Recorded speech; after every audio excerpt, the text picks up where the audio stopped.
It started with a moment so small it could have been overlooked, but within seconds, it became the spark of a legendary story that people would tell for years. The crowd outside the packed auditorium buzzed with anticipation. It was Senator John Kennedy's big event, a town hall where he was set to speak about hope, resilience, and the kind of grit that had carried America through its toughest times. But before he could step inside, the unimaginable happened. A towering security guard, unfamiliar with Kennedy's face in the rush of the crowd, stepped in front of him, lifted a hand, and said firmly, "Sorry, sir. You can't go in there without a badge."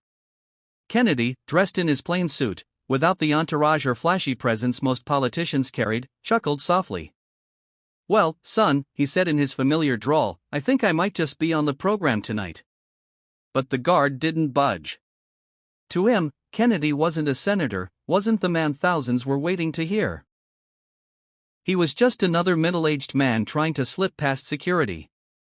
The crowd outside began whispering, some laughing, some filming on their phones.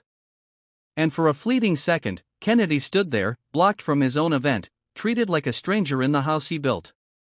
Most men in power would have flashed an ID, called for staff, or pulled rank immediately. But Kennedy didn't.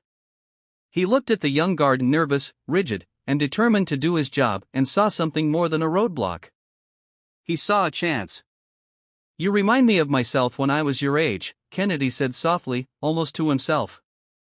The guard raised an eyebrow, still unmoved, still guarding the door. And then Kennedy made a choice that stunned everyone around him. He stepped back from the entrance and joined the very same line the ordinary citizens were standing in. The whispers grew louder. Cameras zoomed in. People began saying, "Is that really John Kennedy?